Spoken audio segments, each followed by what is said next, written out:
Hello there, I'm Ed Draper. Welcome to a mixed martial arts conversation for Sky Sports, reacting to the big news that this week that Jorge Masvidal is in, Gilbert Burns is out, and it will be Masvidal to fight Kamaru Usman and try and take his title away. Joining us to discuss this, very pleased to say, it is former middleweight, UFC pioneer, Taekwondo world champion as well, Gloucester's Mark Weir. Mark, how are you? I'm okay, thanks. How are you doing? Yeah, I'm very well. I'm very well. Thank you for speaking to us. Great to get your thoughts on the drama involving the UFC this weekend. We'll get that in just a second. But first, how's lockdown been? How's this affected your Taekwondo business, the coaching? It's one of those years where I think everybody's going to be marking off because training-wise, trying to do a lot of people doing training on the fields, outdoors. And I think the last thing going to be allowed is the gyms to open. So we're still waiting for that. Yeah, so you're doing one-on-one training at the moment, and you're not able to do Taekwondo full-on contact. Yeah, we can train in open fields and one-to-one, long keep the distance in. That's about it. But the main thing is you can do a lot of kickboxing, but the grappling side is totally null and void. You can't do any sort of contact in that way. Yeah, I just wonder what the effect is on people, not only yourself, for you've been doing this for your whole life, but people who come to you and get into Taekwondo. How much are they missing that aspect of it? How much has it been damaging for their mental health? It's hard because I've never ever stopped training all my life, and I've cut down to a degree. I put on weight. I'm always a light person, but I put on about 4 kilograms, which is a hell of a lot for me. I've been like that since I was 20. I've never been the weight I've been ever. Temptations. So everybody's struggling. Yeah. No, it's difficult. It's difficult. Well, thank you for coming on. Really appreciate your time. Great to get your thoughts on this one. I suppose we have to spare a thought for Gilbert Burns, don't we, in this UFC match coming up? Yeah. He had a welterweight shot, but now he's been replaced by Jorge Masvidal at the 11th hour. I think the worst thing about it, he passed the first test, because they do a lot of tests. They do 3 tests, and he passed the first one. And so I heard that he woke up, he had a bit of a headache, and then he tested positive. So I don't know how that came about, but when he had his first test and he's fine on that, is a negative, he thought, that's it, it's done. It's a case of the last 2 and then get over there, but obviously didn't go his way in that way. So what do you make of the situation with Jorge Masvidal? And a few weeks ago, he was complaining about the contract he had. He wanted more money. Now he's jumping in to fight Kamaru Usman. Yeah, this seems to be happening, Tom, but I think this is the best thing ever. It's made everybody really excited about it. And it's happened before in the past. If you think about it, people step in last minute as well.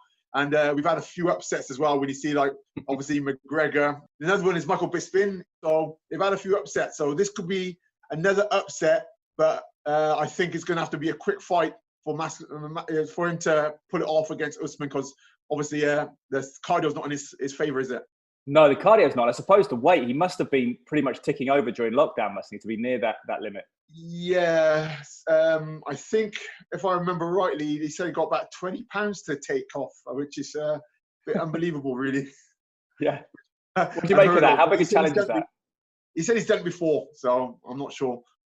Yeah, do you think it's people are saying it's a no-lose situation for Jorge Masvidal because of the fact? Oh yeah, 100%, 100%. I do believe though he has to get past the first round. You don't want like a quick knockout or be taken out in about a minute or 2 minutes. He's got to at least last the round, and if you can land anything on him, because he can strike. He's very good, in close fighter. He likes his elbows in close. So I think his strength is closing down and use his elbows. And people want to try and take him down. He's similar. He had a quick knockout with that jumping knee. So he's very good at in close finishing people as well. He's a very awkward fighter. He is. And what's the psychology like for it? Do you think it's liberating in a way for Masvidal? Because he doesn't have any, he hasn't got the planning, but he hasn't got any of the anxiety over the months building up to it. He's a street fighter. He's a street fighter. So he has, he's got nerves, but he's used to coping. It's probably the excitement of that nerves what gets him fight even better. So for me, I reckon it's definitely a win-win on this side. And also he loves that tension, and especially people's against him. I think the bookies got it 3-1. He's an underdog, so everything's in his favour. He can't lose out of this. And if he's going to go for broke, I reckon. And no matter what, I think he'll get a rematch. That's interesting. What do you think about the psychology for Kamaru Usman? What's going through his mind at the moment? Because I suppose we have to respect him for taking that change late notice as well. Yes, because he's in a lose-lose situation. But if he beats him fast, he wasn't ready.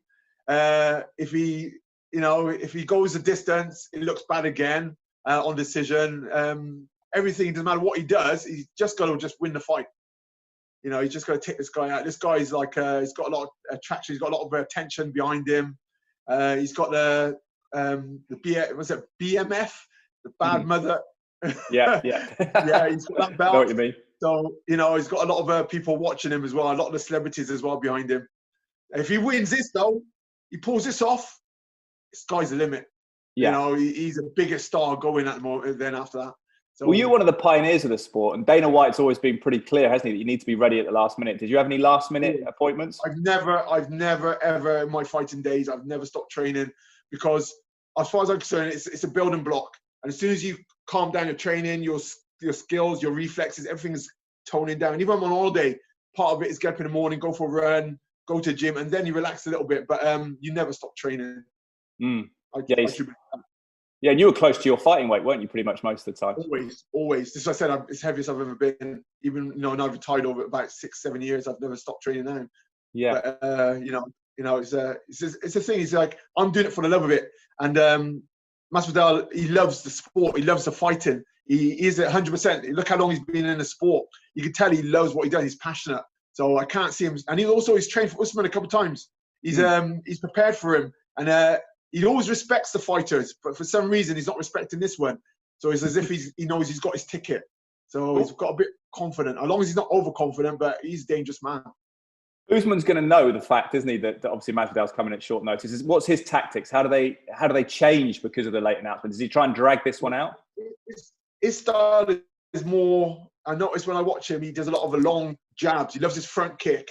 And then if you get within range, he starts throwing hooks. But he's a very long fighter. Long range jabs. On his last fight, he switched stance and maybe hurt his hand, but it's all very, very long attacks. So I think, especially with the height difference, not much of a height difference, but he's got the reach as well over him as well. I think he's going to be picking, trying to keep him at bay because his strength is going to be going into the later rounds. I cannot see him trying to take a risk. He don't need to because I think he can wear him down, and then within about 3-4 going into championship rounds, I reckon that's where he can actually shine if it gets to that dangerous point. And could he take him to the ground, do you feel, and use his strength? Presumably, if Masvidal's had a big weight cut, he's going to be a little bit drained. Yeah, but he is good on the ground as well, mind. He ain't no pushover still. But I think his strength would be, if it's going to be on the ground, definitely.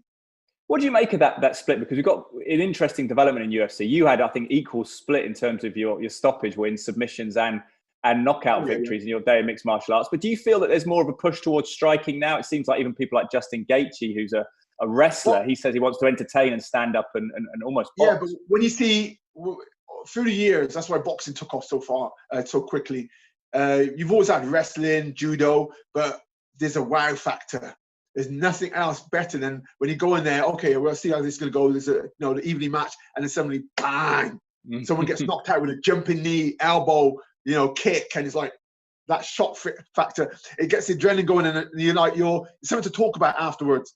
But you don't really see very quick submissions. What makes you sort of like give you the wow factor? You wait for it. Has he got anything? And you see the person tap. That is a surprise. But you're looking to see if. But the knockouts are like, that's a shot. It's like a bomb going off, explosion. What would be your prediction for how Usman Masvidal plays out and who might be the winner? Have you got a conviction? Right.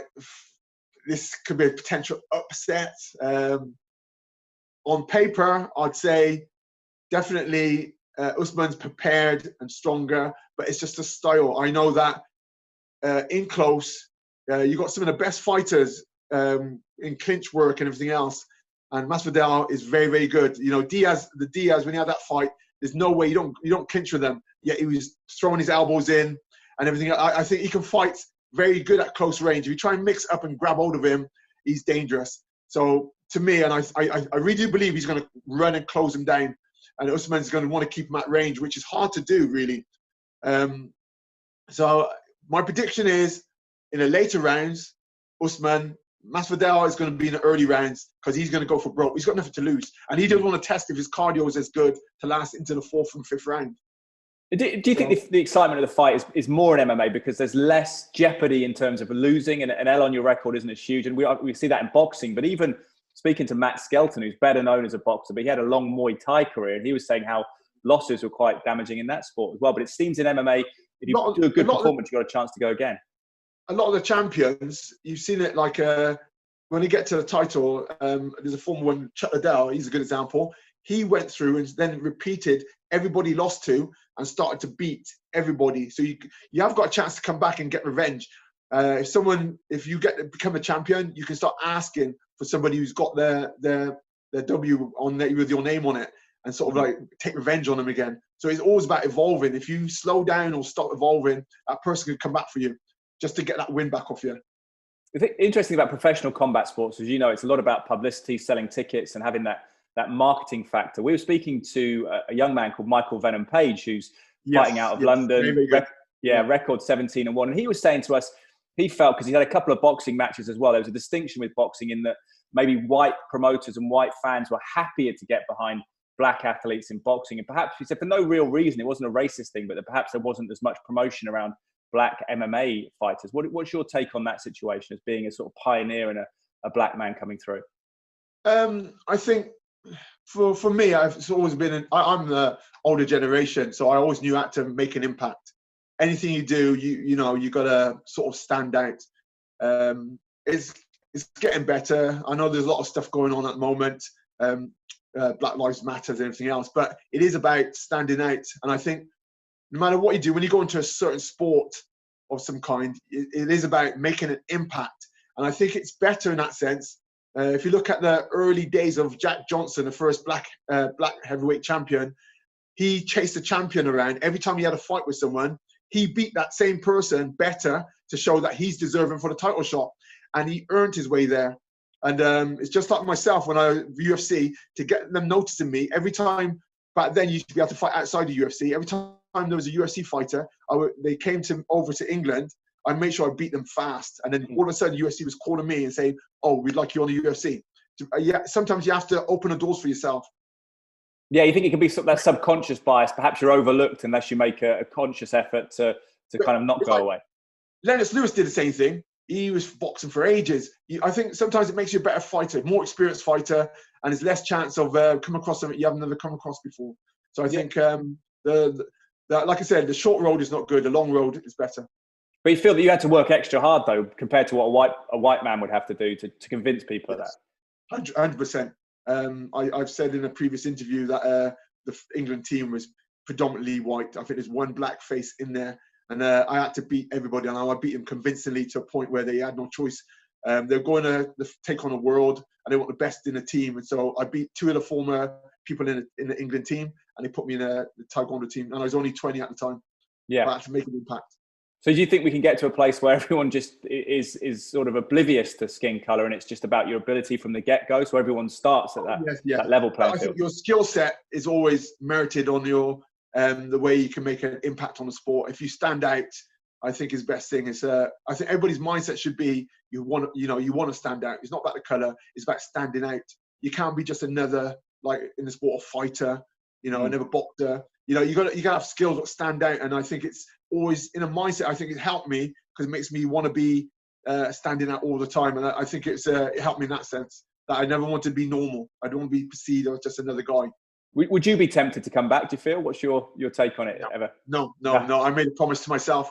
Is like, once I get to 45, that's it. There's too many people come back and their reputation gets tarnished. And people's just, towards the end of my career, people were just trying to get a win on me just to boost their name and have someone with a name on their record. It makes them open doors for themselves. But I think to myself, I don't know what's going on internally. I've been fighting since I was 17 years old. It's 1984. And, it's okay and everything else. But I did martial arts and general combat sport for fitness. So to keep on that same path, I've got to make sure I look after my body internally. I don't know what's going on. Mark, really appreciate you late notice coming in to speak to us as well. Thank you very much. And hope you get that gym back up and running full speed soon. Yeah, I'm waiting for Boris Johnson to give the go ahead. Well, fingers crossed for you, mate. Appreciate your time. Thank Thanks a you. lot. Well, Mark Weir, absolute pleasure. Thank you so much for joining us. Thanks to you for watching, and do head to Sky Sports website as well for all the latest mixed martial arts news. We'll be back with another MMA conversation soon. Goodbye for now.